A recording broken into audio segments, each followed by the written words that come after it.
2 Crônicas 26, a partir do verso 1, diz o seguinte: então todo o povo de Judá proclamou Uzias rei aos 16 anos de idade, no lugar de seu pai Amazias. Foi ele que conquistou e construiu a cidade de Elate para Judá. Depois Amazias descansou com os seus antepassados.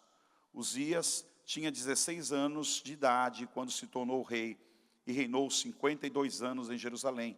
Sua mãe era de Jerusalém e chamava Jecolias. E ele fez o que o Senhor prova, tal como seu pai Amazias, e buscou a Deus durante a vida de Zacarias, que instruiu no temor de Deus. Enquanto buscou o Senhor, Deus o fez prosperar. Ele saiu à guerra contra os filisteus e derrubou os muros de Gate, de Jabne e de Asdod. Depois reconstruiu cidades próximas a Asdod e outros lugares de territórios dos filisteus. Deus o ajudou contra os filisteus, contra os árabes, que viviam em Gur-Baal, e contra os meunitas. Os amonitas pagavam tributo a Uzias, e sua fama estendeu-se até a fronteira do Egito, pois havia se tornado muito poderoso. Uzias construiu torres fortificadas em Jerusalém, junto à porta de esquina, à porta do vale e no canto do muro. Também construiu torres no deserto e cavou muitas cisternas, pois ele possuía muitos rebanhos na Cefalá e na planície. Ele mantinha trabalhadores em seus campos, em suas vinhas, nas colinas e nas terras férteis, por gostava da agricultura. Uzias possuía um exército bem preparado, organizado, em divisões de acordo com o número dos soldados convocados pelo secretário Jeiel e pelo oficial Maazéias, sob o comando de Ananias, um dos oficiais do rei. O total de chefes de famílias no comando dos homens de combate era de 2.600. Sob o comando deles havia um exército de 307.500 homens treinados para a guerra, uma força poderosíssima que apoiava o rei contra os seus inimigos. Uzias providenciou escudos, lanças, capacetes, couraças, arcos, atiradeiras de pedras para todo o exército. Em Jerusalém, construiu máquinas projetadas por peritos para serem usadas nas torres, nas defesas da esquina, máquinas que atiravam flechas em grandes pedras. Ele foi extraordinariamente ajudado e assim se tornou muito poderoso e sua fama espalhou-se para longe. Entretanto, depois que Uzias se tornou poderoso, o seu orgulho provocou a sua queda. Ele foi infiel ao Senhor, o seu Deus, e entrou no templo do Senhor para queimar incenso no altar do incenso. O sumo sacerdote Azarias e outros 80 corajosos sacerdotes do Senhor foram atrás dele. Eles o enfrentaram e disseram: não é certo que você, Uzias, queime incenso ao Senhor? Isso é tarefa dos sacerdotes, os descendentes de Arão, consagrados para queimar incenso. Saia do santuário, pois você foi infiel e não será honrado por Deus o Senhor. Uzias, que estava com o incensário na mão, pronto para queimar o incenso, irritou-se, indignou-se contra os sacerdotes. E na mesma hora, na presença deles, diante do altar de incenso, no templo do Senhor, surgiu lepra em sua testa. Quando o sumo sacerdote Azarias e todos os outros sacerdotes viram a lepra, expulsaram-no imediatamente do templo. Na verdade, ele mesmo ficou ansioso para sair, pois o Senhor o havia ferido. O rei Uzias sofreu de lepra até o dia que morreu. Durante todo esse tempo, morou numa casa separada, leproso e excluído do templo do Senhor. Seu filho Jotão tomava conta do palácio e governava o povo. Queridos, essa é a mensagem que fala de um rei que quase deu certo. Na verdade, tenho para mim que a vida dos reis que nós conhecemos em Uzias, de Israel, cada um tem uma característica especial. E para mim Uzias é aquele rei, o governante, o estadista mais completo que existia em Israel. Depois de Salomão, com toda a sua fama, com toda a sua riqueza, com toda a sua sabedoria, Uzias foi o rei que começou do zero e cresceu muito, com 16 anos de idade começou a reinar, reinou até os 52 anos, e ele fez coisas extraordinárias que nós podemos perceber no que nós lemos aqui, né? Ele foi instruído no temor do Senhor pelo profeta Zacarias. Seu pai morreu cedo, rei Amazias, um homem também que agradou a Deus, que andou com o Senhor, e Uzias foi discipulado. O pai espiritual de Uzias era o profeta Zacarias, que cuidou da sua instrução, que cuidou do seu ensino bíblico, do seu cuidado, de tudo que o Senhor realmente tinha para ele. Zacarias pôde colocar no coração de Uzias, e Uzias foi um homem dependente de Deus, principalmente no início, né? E isso mostra a importância dos pais espirituais, a importância de você que cuida de alguém, que ora por alguém, que acompanha alguém. Às vezes é gostoso estar lá atrás, passa um irmão e diz: pastor, a minha filha, né? Ou meu filho, né? E a gente sempre fala: cuida bem, né? Porque a importância de um tempo que você vai cuidar dessa pessoa, depois ela vai crescer espiritualmente e ela vai cuidar de outro. Claro que o vínculo sempre existe, sempre que houver uma necessidade, sempre que houver acontecer uma coisa gostosa para se contar, sempre existe a necessidade de existir esse vínculo, né? De compartilhar tanto a alegria como a tristeza. Nesse texto a gente vê as qualidades feitas por Uzias. Eu vou repetir algumas delas aqui.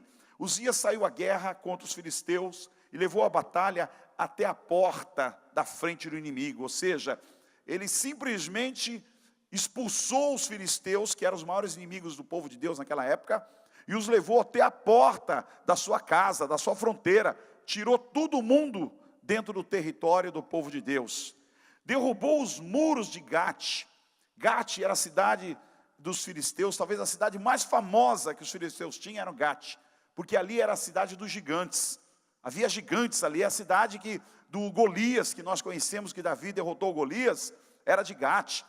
Gate tinha outros gigantes, e esse rei extraordinário, ele derrubou os muros. Gente, os muros eram a proteção de uma cidade. Toda cidade antigamente, ela tinha um muro, né, um portão e uma rampa, para dificultar a entrada dos inimigos. As pessoas não podiam entrar na cidade de qualquer maneira. E esse rei, ele afrontou de tal forma os gigantes e os filisteus, que ele levou até a porta e ainda derrubou os muros para dizer: não tem mais muro, vocês estão suscetíveis a qualquer pessoa que quiser entrar aí, entra a hora que quiser, né? Foi a maneira que ele enfrentou os inimigos. Construiu cidade no meio dos inimigos, que pura ousadia. No meio do território inimigo ele construiu cidades, para dizer: eu vou construir cidades aqui, que quem manda aqui agora sou eu, né? Tal foi a ousadia dele. Era extraordinariamente forte. Até os inimigos pagavam tributos e impostos. Taxou todo mundo. Até os inimigos tinham que pagar impostos agora para eles, né? Tal era a sua influência e tal era a sua força. Era considerado um dos melhores reis da lista dos reis de Judá, como acabei de falar aqui. Sem dúvida nenhuma, quando você lê toda a história dos reis, Uzias foi um dos mais extraordinários que viveu e que governou. Ele fortaleceu Jerusalém.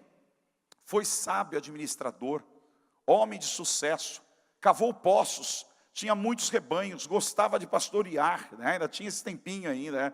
Tinha muitos guerreiros astutos, soldados de elite.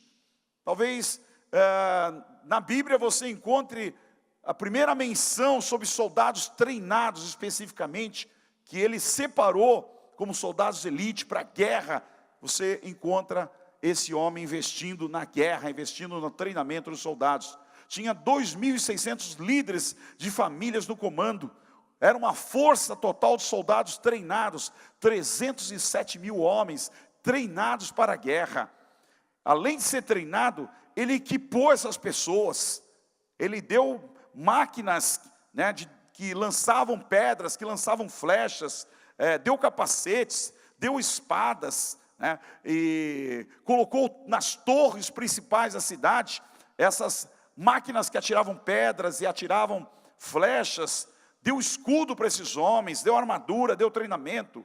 Diz o texto que ele foi extraordinariamente ajudado e se tornou um homem muito poderoso na face da terra. Agora você vê nele um homem de trabalho, diligente, que fazia com excelência tudo que vinha na sua mão.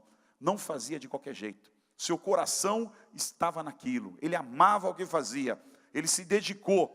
E Deus o abençoou. E diz o verso 16, que enquanto buscou o Senhor, Deus o fez prosperar. Meu irmão, ninguém prospera de uma hora para outra. Ninguém cresce de uma hora para outra. É preciso toda uma trajetória, é preciso toda uma jornada, é preciso toda uma história. Em primeiro lugar, você estar no lugar certo e fazer aquilo que você gosta de fazer. Segundo, colocar o teu coração naquilo ali. Trabalhar com excelência, estudar sobre aquilo que você faz. Terceiro, sem dúvida nenhuma, que é a primeira coisa, é você estabelecer Deus sobre aquilo que você vai fazer. Saber que você precisa não só da habilidade, não só do talento, não só da inteligência, não só da dedicação, mas você precisa que Deus seja o primeiro lugar naquilo que você faz. Você atribuir a Deus em primeiro lugar. E o Senhor diz que Deus o ajudou sobremaneira. Ele foi ajudado. Ninguém sobe sozinho. As pessoas precisam de ajudas. Elas precisam ser ajudadas. Mandurinha só não faz verão. Quantos já ouviram isso aí? Faz. O verão está presente na quantidade de andorinhas. É um sinal que o verão chegou. E aí, esse homem foi ajudado por muitas outras pessoas. Mas diz o texto que ele se desviou. Como ele se desviou? No verso 16, 18 diz: entretanto, depois que Uzias se tornou poderoso, o seu coração, o seu orgulho, provocou a sua queda. Ele foi infiel ao Senhor, o seu Deus, e entrou no templo do Senhor para queimar incenso no altar e no incenso, com incenso. O sumo sacerdote Azarias e outros 80 corajosos sacerdotes do Senhor foram atrás deles. Eles o enfrentaram e disseram: não é certo que você, Uzias, queime incenso no altar do Senhor. Isso é tarefa dos sacerdotes, dos descendentes de Arão, que foram escolhidos para isso, consagrados para queimar incenso. Saia do santuário, pois você foi infiel e não será honrado por Deus. Que coragem desses sacerdotes. Enalteça que a coragem deles em falar isso para o rei, porque o cara era tão poderoso que poderia ordenar a morte dos sacerdotes, como outros reis fizeram. Saul fez isso, Acabe fez isso. Houveram muitos reis em Israel que mandaram matar os sacerdotes, por muito menos. E esses 80 sacerdotes nos enfrentaram e disseram: saia daqui, você não será honrado por Deus pelo que você fez, você está errado. Eu queria compartilhar então agora alguns sinais vitais e remédios. Primeiros sinais que precederam a queda e o desvio deste rei. Primeira coisa que o texto diz, que nós lemos, é que ele se tornou poderoso. Se tornou poderoso. Irmãos, é perigoso o poder. Quando alguém se torna poderoso, quando alguém cresce demais, entra a presunção, entra a vaidade também no coração. A prepotência é um beco sem saída. Vê que Herodes se tornou um governante tão especial, tão forte, que ele falava e os homens diziam: parece Deus falando. E ele não deu glória a Deus, ele não transferiu a glória a Deus. Diz que os vermes o comeram por essa situação, por essa presunção que havia no coração. Somos homens que queremos passar por Deus, mesmo sendo homens. Quantas vezes nós achamos que a gente sabe de tudo, né? É só crescer um pouquinho, parece que a gente perde um pouco a referência. Nós vemos que ele deixou de ser ovelha. Uzias não era mais uma ovelha, quis ser boi, quis ser touro, né? Olha a diferença da ovelha e para o boi. A ovelha, você dá lá uma chibatada, já falei sobre a ovelha, não vou falar novamente, mas dá uma chibatada nela, ela dá aquele pulinho, né? Ela se resiste, mas te obedece. Dá uma varada no boi. Quem já deu uma varada no boi aqui? Tem nenhum corajoso? Quem já deu uma varada num touro aqui? Dá uma varada no touro para tu ver o que acontece.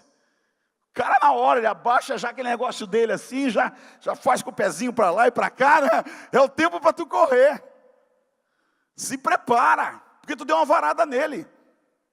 Ele tem rebeldia, ele tem força, né? Ele aproveita a força dele e imprime toda a rebeldia que tem no coração dele, e ele não obedece ninguém. Quem é que consegue domar um boi? Quem é que consegue domar um touro? Ninguém. Agora a ovelha você doma. Ovelha você põe ela na direção. Se precisar, tu quebra, eu já contei a história aqui. Tu quebra a perna dela, ela vai ficar do lado do pastor muito tempo, vai sentir o cheiro dele, né, vai comer a comida que ele dá. Depois que ela fica boa, ela não quer mais sair de perto do pastor. Para onde o pastor vai, ela vai atrás, porque ela sabe que ele é segurança, sabe que ele é remédio, sabe que ele é comida. Agora vai fazer isso num boi. Vai lá e diz: eu vou te domar, o touro. Você vai ver o que acontece. Você nunca vai conseguir domar um touro, nem um boi, porque ele é rebelde, ele tem força. E Uzias deixou de ser ovelha para ser boi, para ser touro. Provérbios 18, 12 diz: antes da sua queda o coração do homem se envaidece, mas a humilde precede a honra. Sempre que alguém vai cair, antes de cair, é porque ele subiu muito e se orgulhou muito. Muita prepotência no coração, isso faz com que ele caia. Quase todos os homens são capazes de suportar a adversidade, mas se quiser pôr à prova o caráter de um homem, dê-lhe poder, disse isso Abraham Lincoln. Dá-lhe poder a alguém que você vai conhecer a pessoa nem fala nada, diz: aquele irmãozinho, olha que irmãozinho especial, olha irmãozinho tão humilde, tão quietinho, né? Puxa vida, aquele sim que é um homem de Deus. Dá poder para ele. Diz: agora a partir de hoje, você vai ser chefe de 50. Aí você vai conhecer o caráter dele. Pode ser que da noite para o dia ele se transforme. Quando colocar a capa de poder nele, ele vira outro. Começa a pisar num, pisar no outro, humilhar um, xingar outro, né? Pôr para baixo.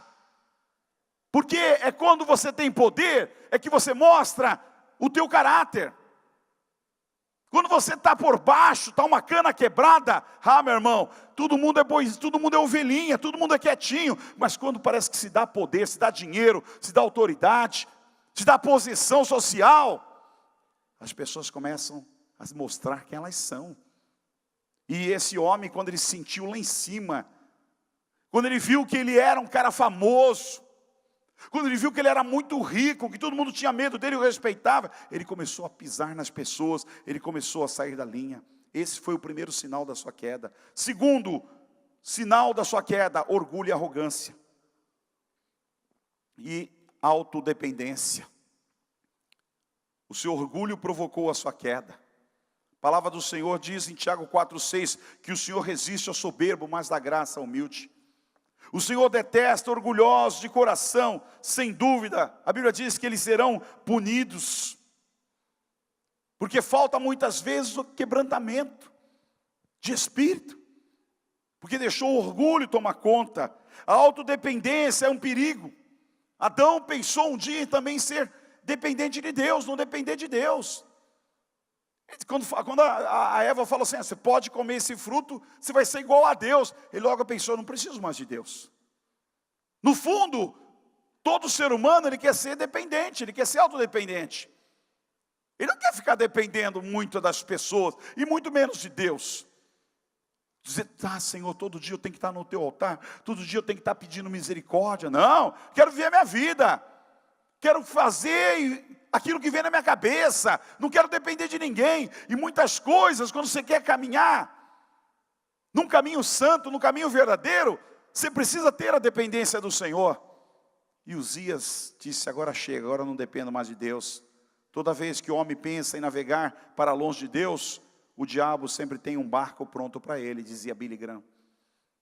Toda vez que você pensa em navegar para algum lugar bem longe de Deus, opa, agora eu vou me afastar. Pode ter certo que o inimigo já tem um barco para você. Ele pode entrar, entra aqui, todo bonitão. Opa, vou te levar para passear. Ele sempre tem algo preparado para você. O terceiro erro que eu vejo que levou aquele homem à queda: a falta de santidade. Perdeu a sua santidade, perdeu a sua separação, perdeu a sua humildade, perdeu a graça.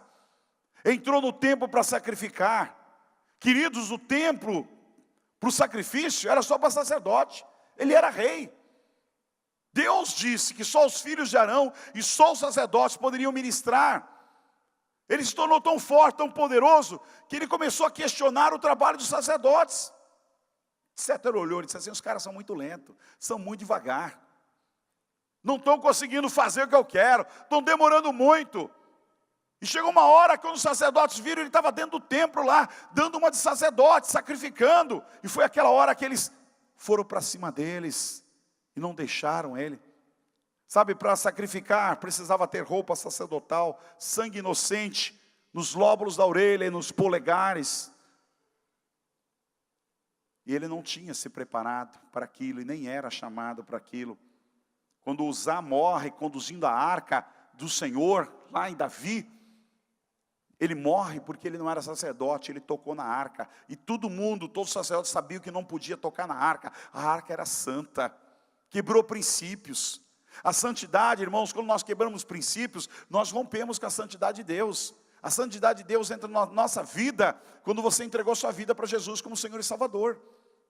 Há um equívoco muito grande aqui sobre libertação, às vezes nessa igreja.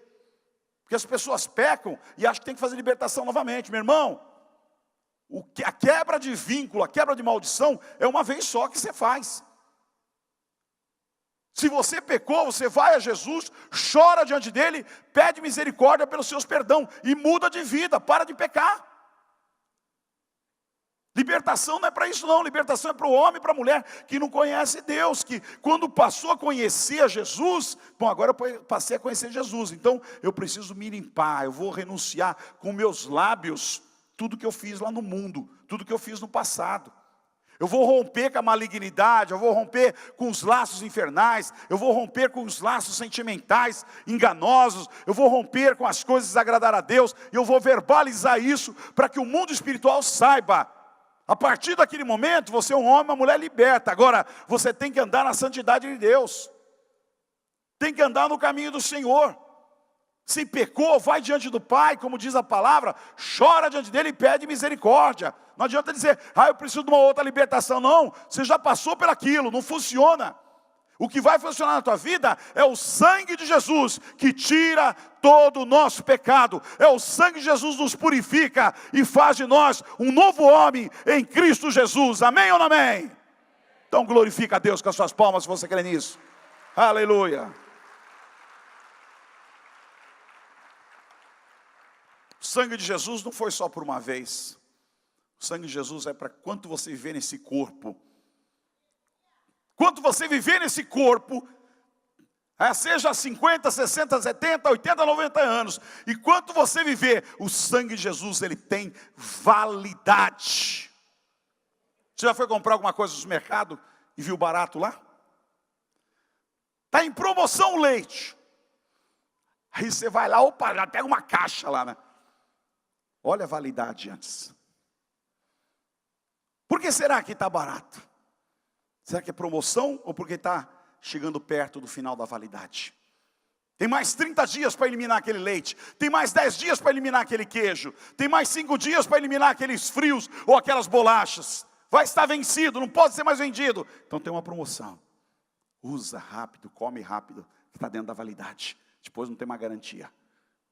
O sangue de Jesus não. Enquanto você viver nessa terra, enquanto você caminhar nessa terra, enquanto você estiver aqui, ele tem validade para perdoar os teus pecados. Ele não perde a validade, ele tem valor, ele tem poder para te lavar e te purificar de todos os pecados.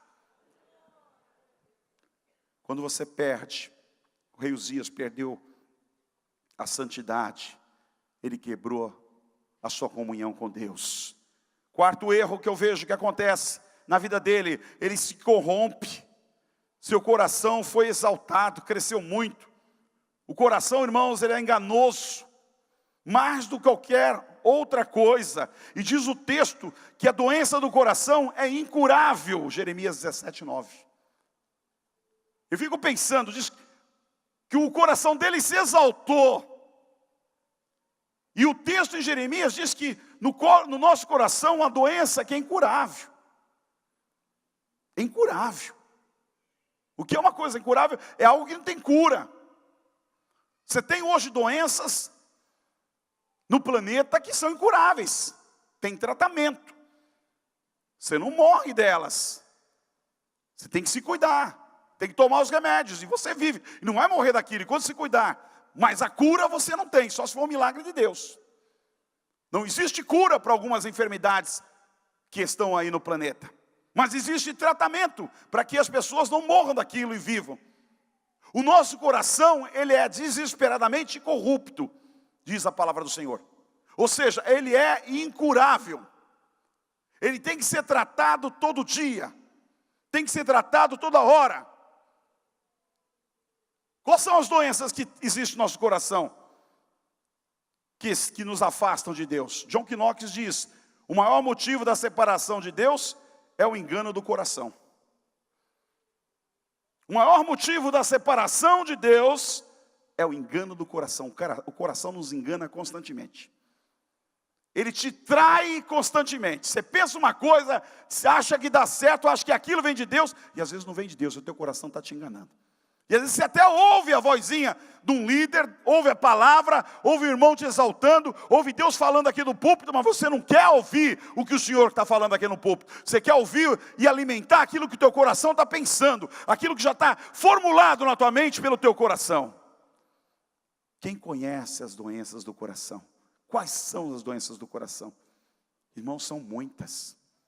Eu poderia fazer uma lista aqui como mágoas, ódio, ira, ressentimentos, rancor, cobiça, autocomiseração, desânimo, frustração. Quanta coisa nós poderíamos estar falando aqui que está dentro do nosso coração. Inveja. Provérbios 14, o 30 diz, o coração tranquilo é a vida da carne. O coração tranquilo é a vida da carne. A inveja, porém, é a podridão de ossos. Rebeldia foi o pecado de Lúcifer. São doenças do nosso coração. Nadab e Abiú, é o nome de gente, só não põe o nome dos seus filhos disso. Nadab e Abiú, filhos de Arão, seriam sacerdotes e eram sacerdotes do Senhor. Diz o texto que cada um pegou o seu incensário, nos quais acenderam o fogo e acrescentaram o incenso, e acenderam o incenso. Trouxeram, diz Deus, que eles trouxeram fogo estranho, ou fogo profano, perante o Senhor, sem que tivessem sido autorizados. Então saiu fogo da presença do Senhor, e os consumiu, morreram perante o Senhor. Quem quiser depois achar a passagem, Levíticos 10, 1 e 2 fala sobre isso. Rebeldia no coração dos próprios sacerdotes, que acenderam fogo sem Deus mandar. Acenderam porque se nós somos sacerdotes, a gente faz e pronto, e acabou. Quem vai questionar? Nós somos filhos do Arão, deu carteirada em todo mundo. Só que Deus não queria aquilo, e Deus tratava com zelo naquela época.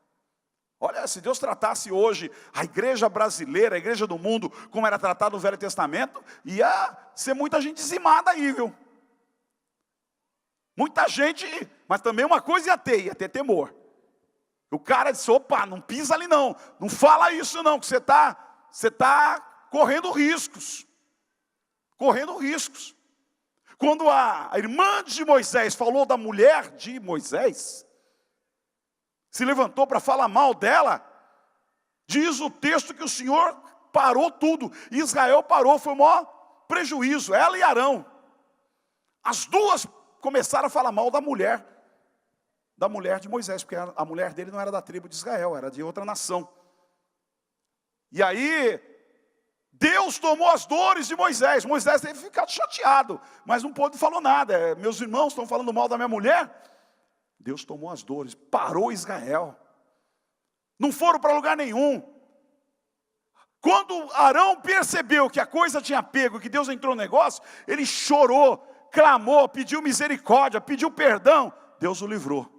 Mas a irmã não, a irmã ficou leprosa.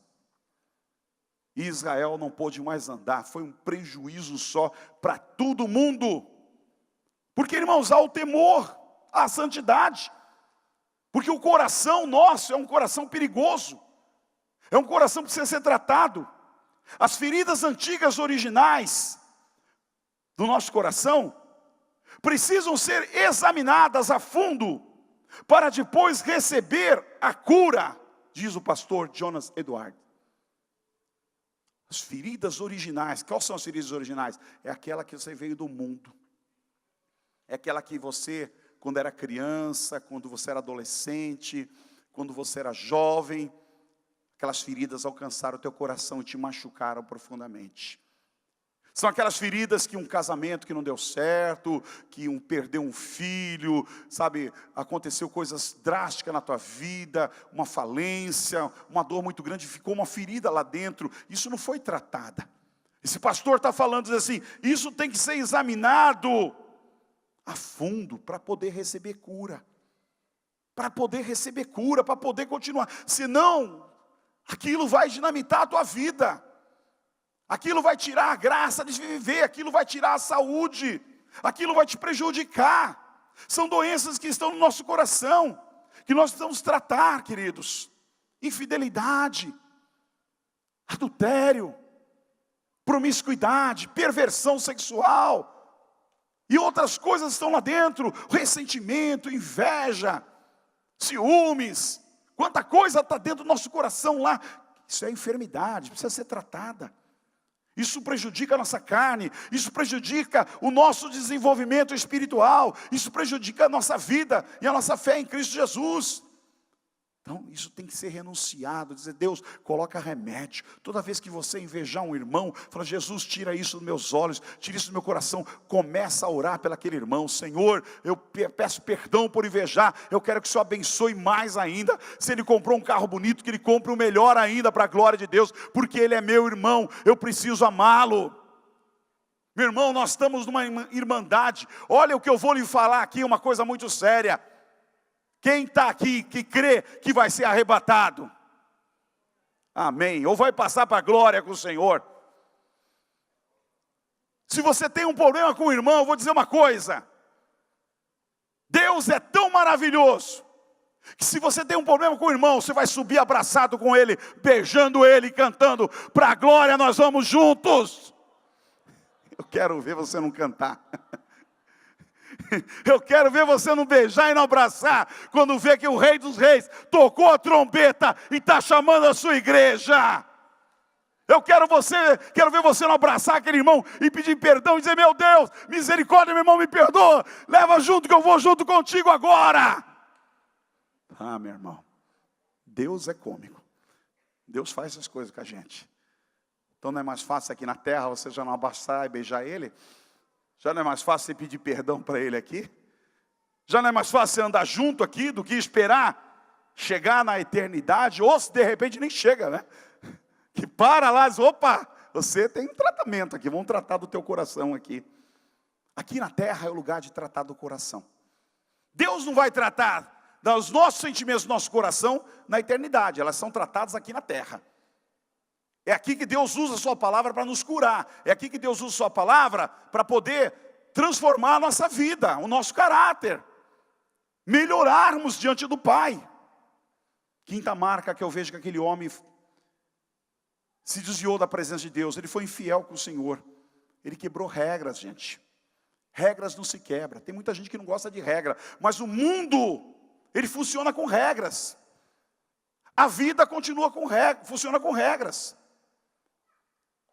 Teu corpo precisa de regras, você sabia disso? Quem aqui quando é 8 horas da manhã, tem aquele horário de tomar café, você sente vontade de tomar café? Dá meio-dia, não é verdade? Dá meio-dia, você almoça todo dia meio-dia, procura almoçar 1h da tarde para ver o que vai acontecer. Alguns sentem até tremendeira. Quem está acostumado a tomar aquele lanchinho à tarde, não tem jeito, quando é aquele horário, você está lá, eu quero lanchinho, quero um cafezinho. Porque o organismo pede, o organismo tem regras. Quem dorme meia-noite, meu irmão, quando é meia-noite, você já está, olha, passou para meia-noite e meia, 1h, você está quase arrebentado, você não aguenta. Eu durmo tarde, então quando eu viajo, eu faço as contas, às vezes não quero dormir na cidade, diz, bom, 3 horas, 4 horas de carro eu chego na minha cidade. Eu olho, saio 10 horas do culto, até 2 horas eu aguento. Aí eu vou, toco ver, tem que chegar 2 horas. Quando está chegando 2 horas, minha boca já está abrindo. Meu olho já está fechando, já estou vendo coisa na frente, já estou vendo vulto na frente. Que eu quero dormir. O organismo não resiste mais, é o limite. Porque são regras. O animal obedece regras. Você já viu um cachorro? O cachorro, quando ele levanta, ele vai lá, a primeira coisa que ele faz, o que todo homem devia fazer, eu aprendi com o cachorro, isso eu faço também, né? Levanto de manhã e já começo a me alongar, né? A mão, o pé, para tudo que é lado. Por quê? Porque o animal levanta, ele alonga, ele vai para frente, depois as patas de trás, dá a espreguiçada dele, e aí ele sai andando. Ele toma o sol de manhã, que é o melhor sol, que tem as vitaminas que o nosso corpo precisa. Pode ver, quem tem animal em casa, sempre aquele solzinho das 8 horas, das 9 horas da manhã, está ele tomando aquele sol. Passou daquilo, ele já sai, aquele sol já não serve para ele. Já perdeu as vitaminas. O corpo dele tem regras. Eu tinha um cachorro, que aquilo ali, um dia eu escrevo um livro sobre ele, mas não era de Deus não, né? Aquele cachorro me deixou doido. Mas todo dia, 7h30 da manhã, se eu não abrisse a minha janela, ele ficava pulando na minha janela até ele abrir e me acordar. Todo dia.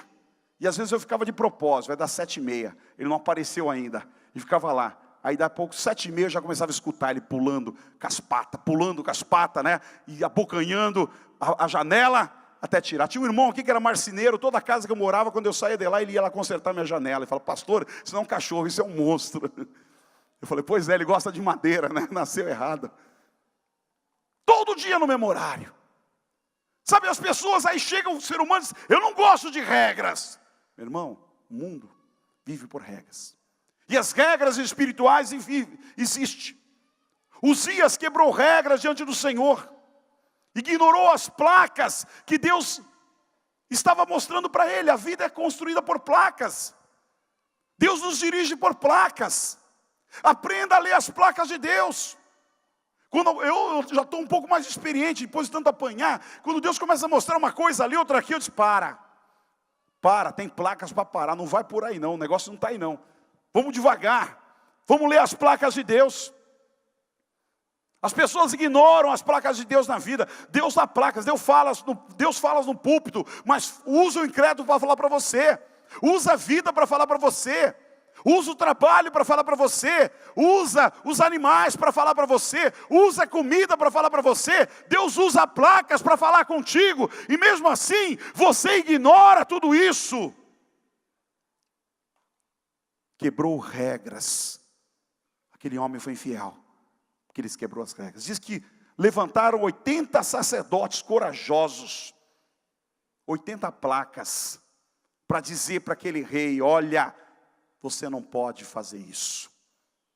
80 homens dizendo ao rei, você não pode fazer isso. E mesmo assim ele começou a ultrapassar os limites daquelas 80 placas.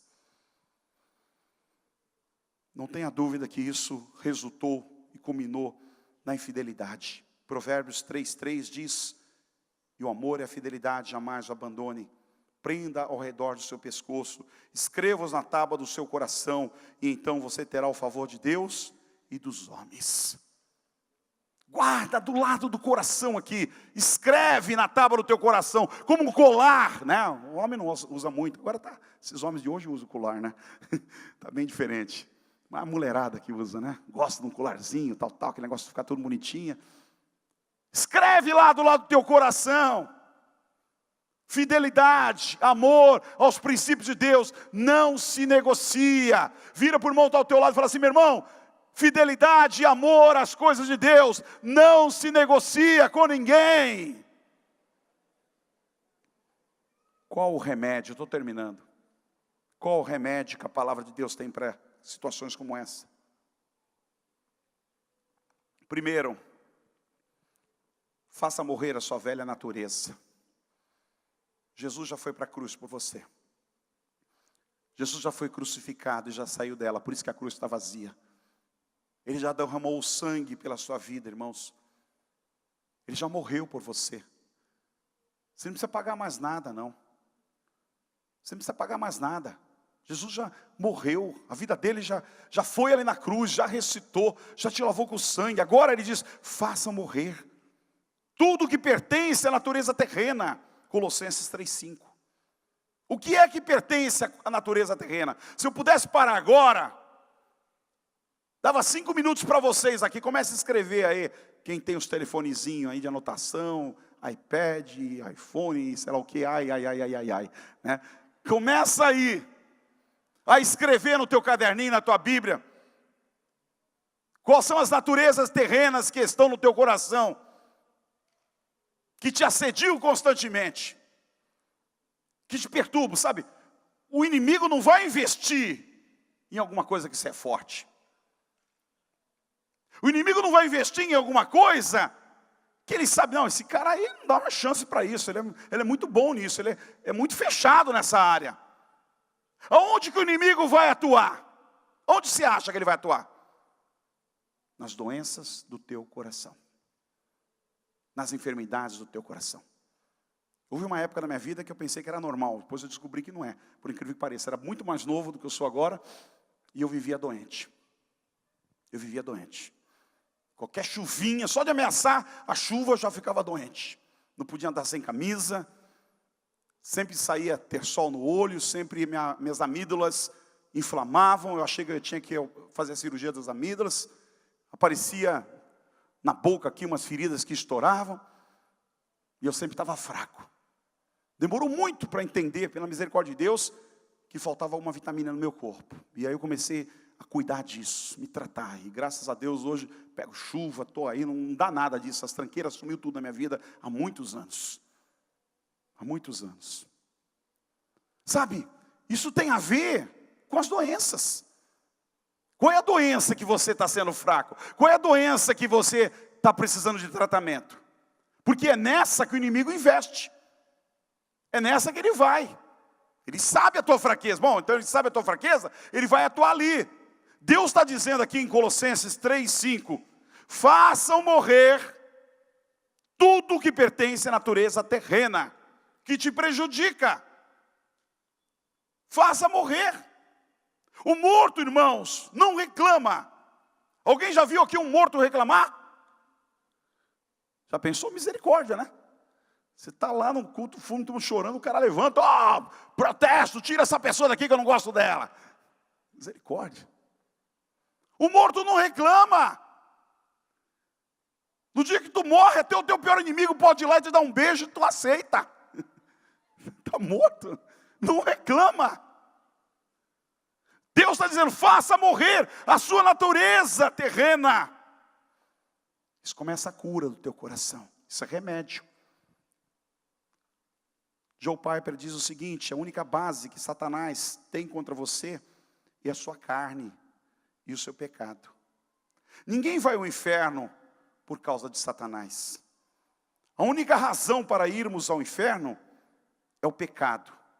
Muito mais importante do que lutar contra Satanás é combater o pecado. Entenda isso. Seu maior inimigo não é Satanás. Seu maior inimigo é você mesmo. Porque Satanás, irmãos, ele tem limites. Ele age procurando uma brecha.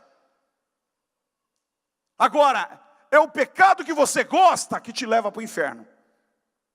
É o pecado que você gosta que te leva para a destruição. É o pecado que você gosta que vai para as garras do diabo, do demônio. Tem muita gente preocupada com o tranca isso, com o tranca aquilo. Irmãos, eles estão amarrados em nome de Jesus. Eles não têm poder nenhum perto do homem de Deus e da mulher de Deus. Quando é que eles têm poder? É quando você abre a brecha, porque você gosta do pecado. Quando ele te oferece o pecado e você pega, aí ele começa a entrar na tua vida. E todo mundo acha que ele é poderoso. Ele está amarrado e repreendido em nome de Jesus. E ele está embaixo dos nossos pés, segundo a palavra de Deus.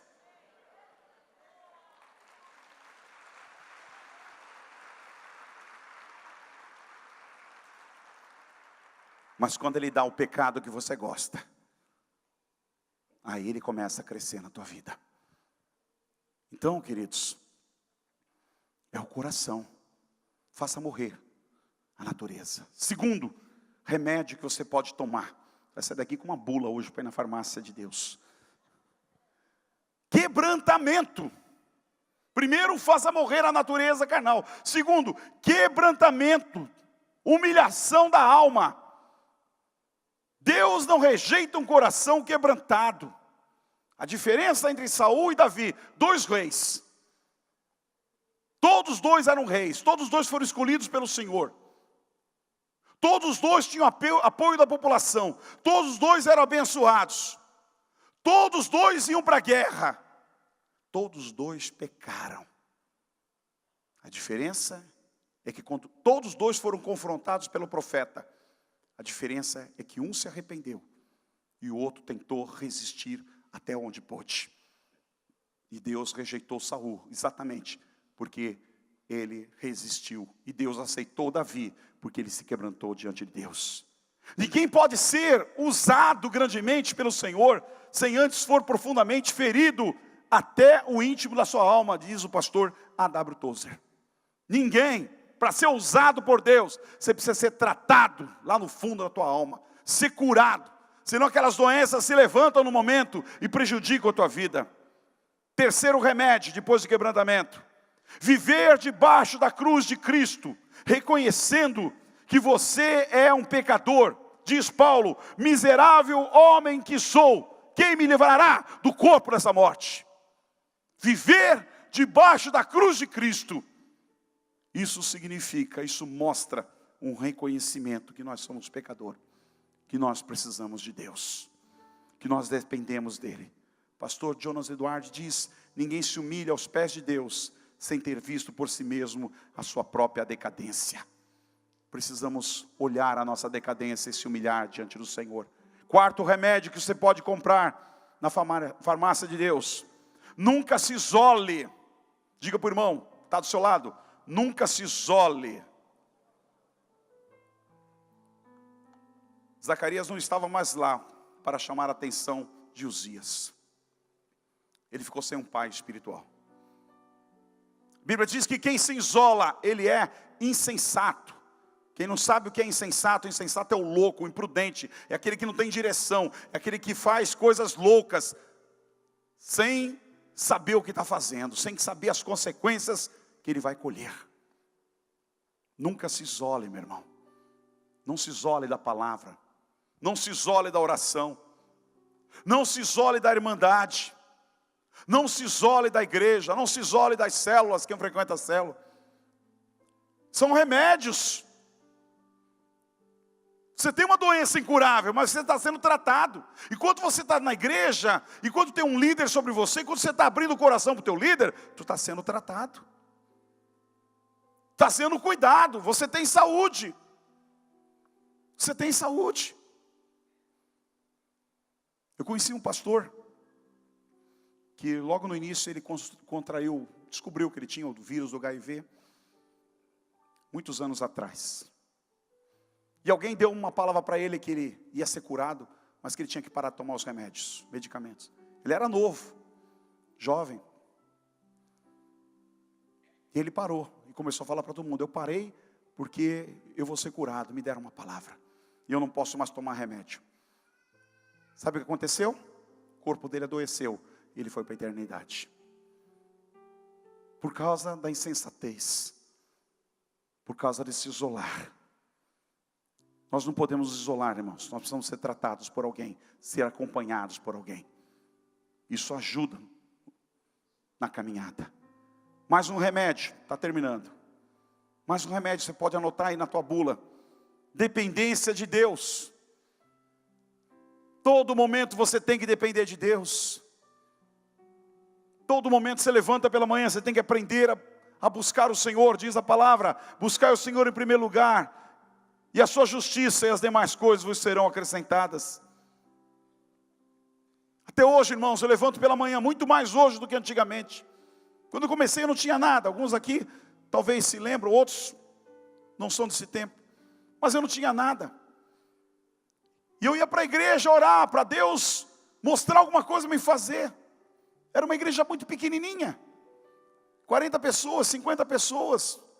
Pessoal, maioria jovens. A gente nem pagar o aluguel daquele salãozinho a gente podia, estava lá de favor.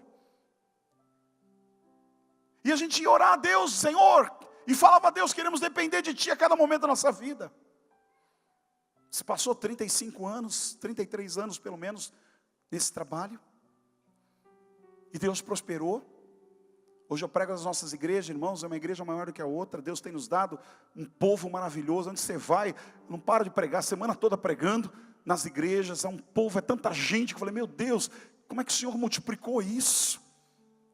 Sabe, não é igrejas vazias, são igrejas cheias, muitas pessoas. Batismo aí, a gente vai ver um pouco disso. Sabe, aí você começa a ver mais de 70 igrejas, creches, escola, uma quantidade de funcionários imensos, dependendo da obra de Deus, talvez mais de 200 pessoas, que servem direto ou indiretamente a obra do Senhor. Eu levanto todo dia de manhã, com esse peso.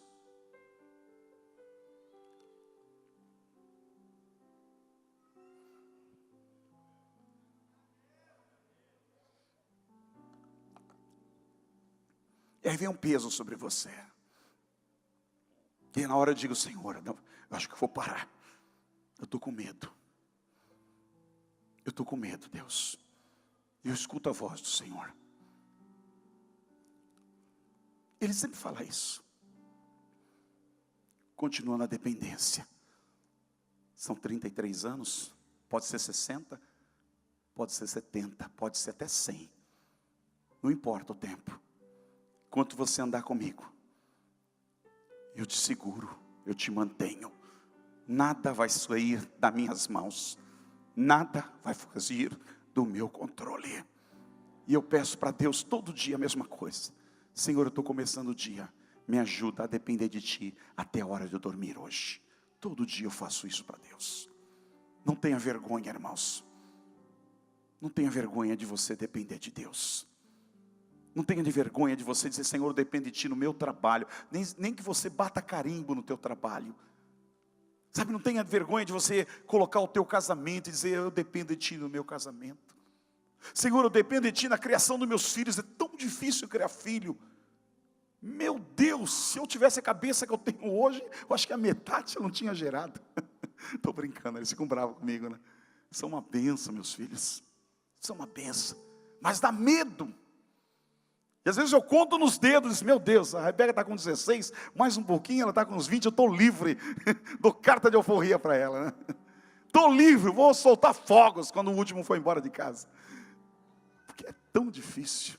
Mas eu digo para Deus, eu dependo de Ti da mesma forma para criar meus filhos. Não existe área na nossa vida, irmãos, que nós não precisamos depender de Deus. E eu vou dizer que esse talvez seja um remédio que não pode sair da tua bolsa. Esse é um remédio que não pode sair da tua mala, que não pode sair do teu armário. É a dependência do Senhor a todo momento. Pastor Hernandes Dias Lopes diz, a maior prioridade da nossa vida não é o trabalho com Deus, mas sim andar com Deus. Não é o trabalho de Deus, mas é você andar com Deus todos os dias da sua vida. Deus não precisa de estrela. A estrela só brilha e aparece se houver o sol da justiça. Deus não precisa de nenhum astro. Deus não precisa de nenhuma super mulher, de nenhum super homem. Você só vai brilhar se você andar com o sol da justiça, que é o nosso Senhor. E finalmente, para terminar, irmãos, o último remédio que eu diria, guarda o seu coração, pois dele depende toda a sua vida. Provérbios 4, 23. Guarda o teu coração, pois dele depende toda a sua vida, dizia o sábio. Porque entra pelos olhos, entra pelos ouvidos e vai no coração. E o coração de alguma forma delega, ele influencia as tuas decisões, ele influencia o teu andar, ele influencia o teu falar. Por isso que a Bíblia diz que a boca fala daquilo que está cheio o coração. Entrou pelos olhos, pelo ouvido, bate lá e de lá, desencadeia, manda informação para o teu cérebro. Faz isso. Se o teu coração não está curado, se você não guarda o teu coração daquilo que você fala, daquilo que você ouve, daquilo que, sabe, que as pessoas falam, daquilo que você vê, se você não guarda o seu coração, meu irmão, eu não sei o que vai sair, eu não sei qual vai ser o contorno nisso. Nunca permite que entre em sua alma aquilo que não seja substancialmente espiritual. Pois se você assim o permitir, perderá a doçura da devoção e da recordação. Escritor João da Cruz. Nunca permita que entre na tua vida aquilo que não é substancialmente espiritual.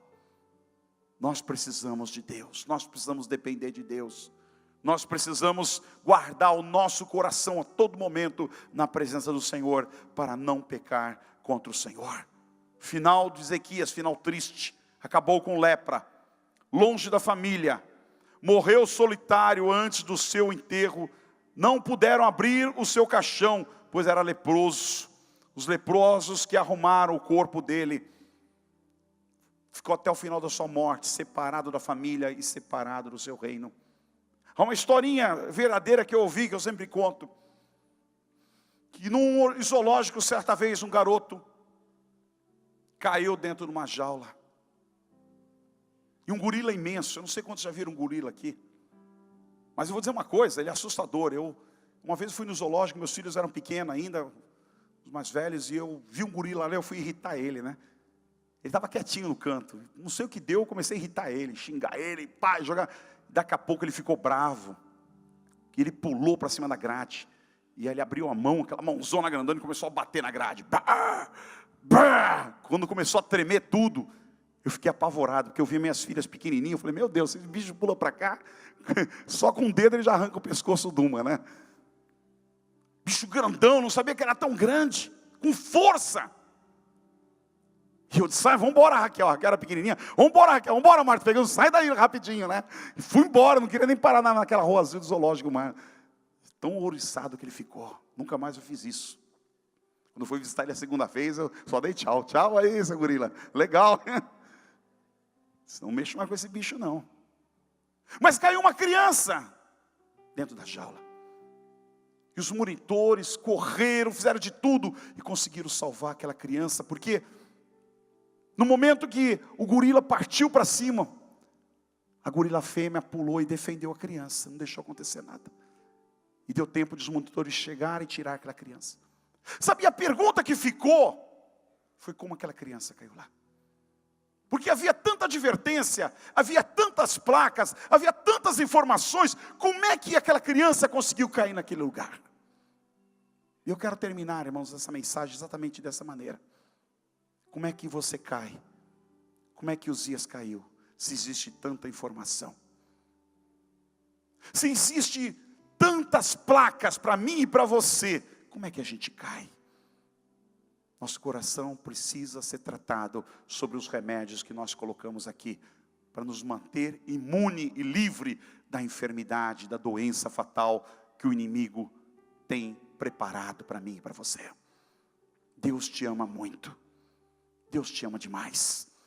E Ele tem esse remédio para manter você curado e vivendo em pleno vapor. Vivendo uma vida abençoada na presença dEle. Você recebeu Jesus como Senhor e Salvador. Você é salvo. Está salvo para a glória de Deus. Não é questionável isso. Mas por que vive uma vida infeliz? Por que vive uma vida tão trancada, tão amarrada? Porque você deixou a doença entrar no teu coração, não tratou a doença e não está tomando os remédios que vão te manter saudável para o resto da vida. A proposta de Deus é boa e maravilhosa. Quando Ele diz que o diabo veio para roubar, matar e destruir. E Ele disse, eu vim para dar vida e vida com abundância. A vida com abundância para você. A vida de Deus para você viver. A alegria, a gozo, a refrigério, a paz do Senhor para você desfrutar. Mantenha o teu coração sob o foco dos remédios de Deus, do tratamento de Deus, para você poder desfrutar de todas as bênçãos que o Senhor tem para você. Feche teus olhos no teu lugar nesse momento. Aleluia. Eu creio que essa é uma noite de concerto, uma noite de cura. É uma noite de você sair daqui e dizer, Senhor, vou começar o tratamento hoje. Você vai num médico, num especialista, e você tem alguma doença, ele vai diagnosticar, vai pegar os exames, vai dizer, a partir de hoje você tem uma doença séria. Isso te assusta. Você tem uma doença séria, e se você não se cuidar, você vai morrer. E aí, a partir daquele dia, você muda a tua vida para poder viver. A partir de hoje, algumas coisas na sua vida precisam ser mudadas para você desfrutar o melhor de Deus na tua vida. para você desfrutar 100% da paz, para você desfrutar 100% do amor, para você desfrutar da direção de Deus na tua vida, você precisa começar um tratamento sério junto à palavra de Deus. Aqueles que estão dispostos nesta noite a começar, iniciar esse tratamento sério diante da palavra de Deus, eu quero te convidar a sair do teu lugar e vir aqui para frente, em nome de Jesus. Nós queremos orar pela tua vida, em nome do Senhor, se assim você o quer. Enquanto o irmão louva o Senhor, Roberto, não sei quem vai louvar aí, por favor, deixa Deus agir. A igreja em oração, você em oração, fica aqui na frente, em nome de Jesus. Glória a Deus. E eu gostaria de pedir nessa noite, vamos todos ficar de pé. Gostaria de pedir a todos os pais espirituais que estão aqui.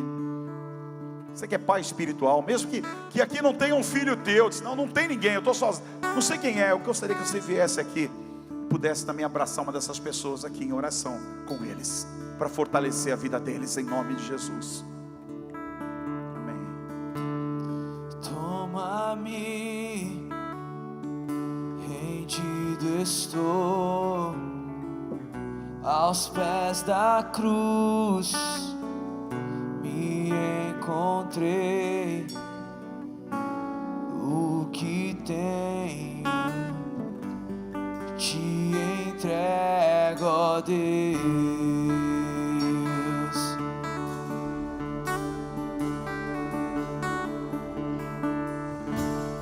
Vem limpar, oh meu Deus, as minhas mãos. Oh, é noite de quebrantamento. Purificar, oh meu Deus, meu coração. Aleluia. Tem muitas pessoas sozinhas aqui na frente. Cadê os pais espirituais dessa igreja? Cadê os líderes? Cadê os irmãos que se formam na escola de líderes? É hora de trabalhar. Vamos vir para frente. Vamos orar com as pessoas. Aleluia. Oh meu Deus, é noite de cura, é noite de poder de Deus neste lugar. Oh, é noite da influência do Espírito Santo na vida de pessoas. Eu sou teu e tu és meu. Aleluia. Tenha vergonha de orar, não tenha vergonha de abraçar. É noite de apoio.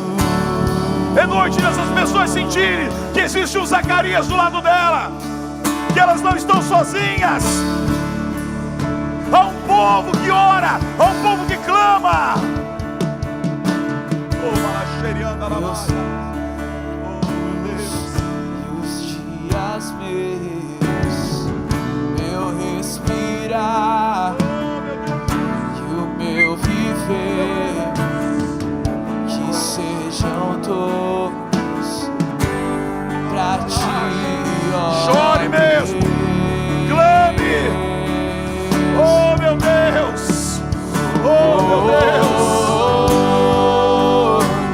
Eis-me aqui, em ti estou.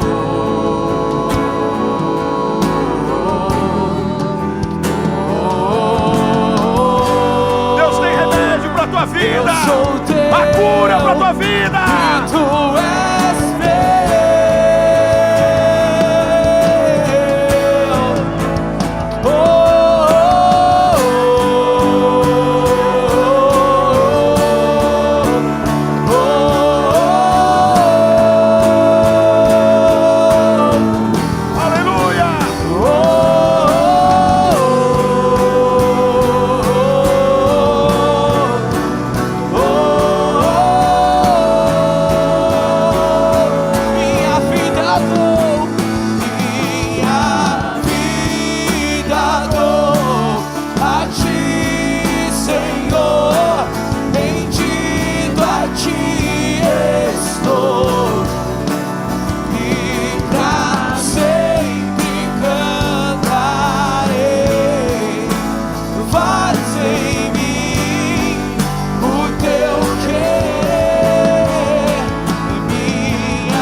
noite de cura.